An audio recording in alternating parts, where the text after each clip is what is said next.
Hello folks, I'm Fonz, and this is Real Kakuro. It's been a little while since I've done one of these videos, but I really love doing these puzzles. They're just a ton of fun, and I think it would be good for me to go ahead and put up a few more videos of some of them. Instead of solving puzzles that are new to me, I'm actually going to do 3 of the ones that I had just completed, because I think that they had some pretty cool, moments to them. Kind of fun little puzzles to solve. A little bit tricky. Definitely a little bit tricky, and I was glad for that. One or two of them kind of threw me for a little bit of a loop at first. I was like, get that easy shit out of here. I don't even want to see that, but they they made me pretty happy there towards the end because they got a little bit tricky. And so the first one that I'm going to be doing is kind of one pretty much along that vein. Not quite as easy as some of the next two I'll be doing, but if you watch the videos, you'll see. So I'm going to go ahead and get into it. It's this number 157 down here. And of course, to start things off, we're always going to fill in some of the easy numbers first. I don't remember this one exactly, but I kind of remember how it goes, so I should be able to figure it out relatively decently.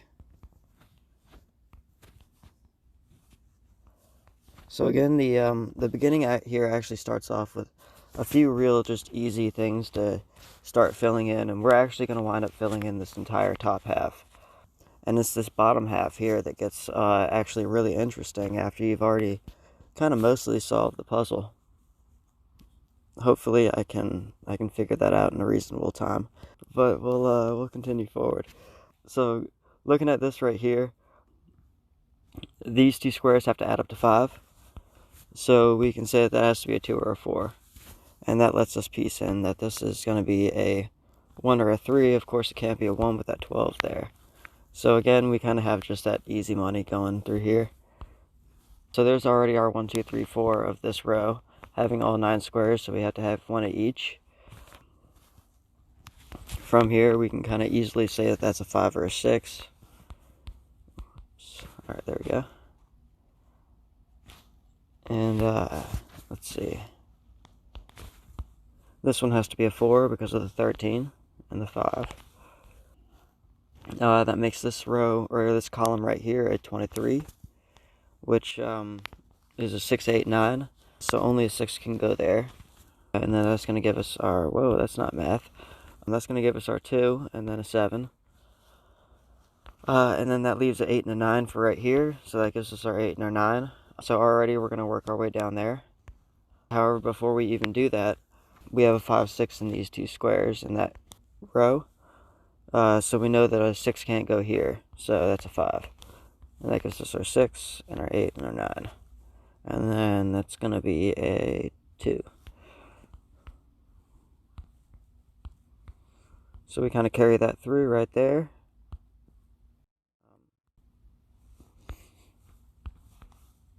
And this one as well. Alright.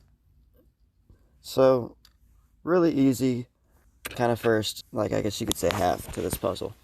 A little over half. You're let down by the fact that this is like the 157th extreme puzzle that you've done at this point. And then you get to this point, start to fill in some of the easy things, and start to kind of realize how things are about to become problematic. But when I got to this point, I was kind of afraid that I would have to start guessing and checking, which is pretty much my worst fear when I'm doing something like this. Is like, I don't want to do that. Like, I feel like once I get to the point that I'm guessing and checking, at least just beyond like a cursory thing, like let's say these could only add up to 9.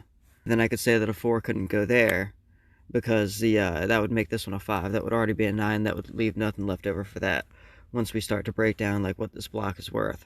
And actually, we can kind of do that right now since we have this 5 filled in. So this is going to be a 17 right here. That's a 17. Those, you can kind of just cross them off. And then that leaves us a 13, and 5 is 18.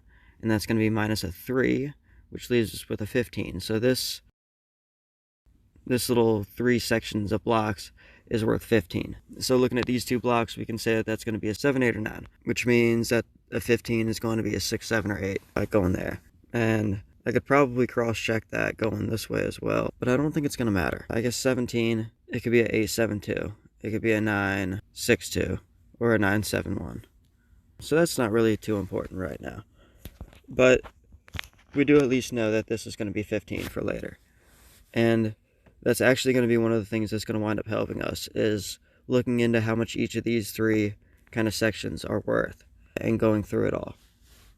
So we can fill in a few more easy kind of ones here. And the reason why I'm showcasing this one instead of like a puzzle that would be new to me is just because I think that this kind of really just showcases, these puzzles can just be really kind of fascinating with the way that they play out and the way that all of the strategies wind up working.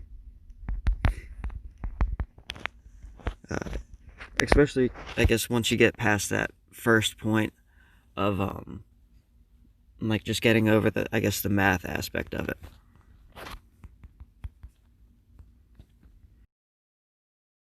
These squares, by the way, these three can only be 10. So we can say that this one, for example, has to be a 7 or under. Of course, can't have the 7. So this one would be a 6 or under. If we just wanted to kind of fill that in real quick. It doesn't really do us too much good, but actually, no, that does do us some good in a second, I think. Because if that one can't have a 9, this one definitely can't have a 9. And that would put our 9 right there. And I think that's going to wind up being the case, because at a minimum, these two can be a 7, and that would leave an 8. So that at a maximum could be an 8 or less, which means that this is going to be our 9. But I'm getting a little ahead of myself. Well, you know, whatever.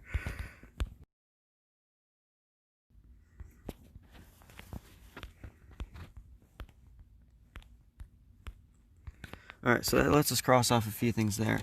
Now, I should have already, I guess, started calculating how much these are worth, but this just makes it a little easier at this point. So we can say the 15 minus the 6 right here, that's going to make that a 9. So we'll calculate that as a 9. So that'll be 9 and 11 is 20. Minus the 14 makes these worth 6. So we can't have that 6. We can cross that off and get rid of those. Likewise, we can get rid of everything here except for the 2 and the 4 and the 1. Also, looking at this, that equals 15. And that's kind of a little bit of, I guess, an ironic situation that all three of these sections will wind up being equal to 15 if we calculate this one out. So we have a 10, and a 9 is 19, plus 14 is 23, 33. We can subtract off 18 from that, and that's going to equal 15 for this. Anyway, so just to finish off this kind of little bit right here. Okay, if we look at our high numbers in this row, because we have some low numbers already kind of pinned down, but looking at the high numbers, we also kind of have some high numbers pinned down in terms of, like, very few occurrences, specifically that 7 and the 8, and the 6, and the 6. Not just because of this row, but because looking at these in groups of 15 each, we can say that there's no 6, 7, or 8 in this one, of course. So there's either a 6, 7, or 8 here, which means that there has to be 2 of the 6, 7, and the 8 here. And so, knowing that this equals 15, we can already say that that can't be the 7 or the 8, which means that this one can't be a 6. So we can go ahead and cross that off. Because if that was a 6, then we would have to have our 7 and our 8 right there and there, and that couldn't work. So we know that a 6 has to go here. So knowing that either a 6 and an 8 has to go here, or a 6 and a 7 has to go here, we can add those up, and they're either a 13 or a 14. Which means that other than the 6 and the 8 or the 6 and the 7, it can only be either a 1 or a 2. So we can cross off anything that's not a 1, 2, 6, 7, or 8. So we can take out that 5, which means that 9 and that 1. We can take out the 3 and the 4 and the 5. And then we can take out the 3 and the 4 here. So now we're left with this. And I guess we can just kind of carry this through a little bit. Alright. So from here, If we look at this column, we can actually start to see that remembering that it adds up to 10, we can't have a 6, because if we had a 6, we would have to have a 1 and a 3 in the other two squares. Can't have a 3 anywhere.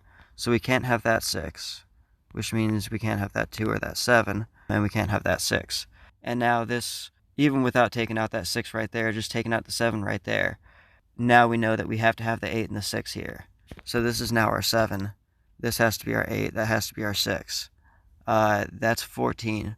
That makes that one a 1 for 15. And then that's going to make this one a 4 and a 2 for 6, which is going to make that one a 5 and a 6, 9, whatever math is. And then that makes this one the 3 and the 5. And then we can just kind of piece everything else in. And the math is easy at this point. Alright, and that's going to wrap up this puzzle.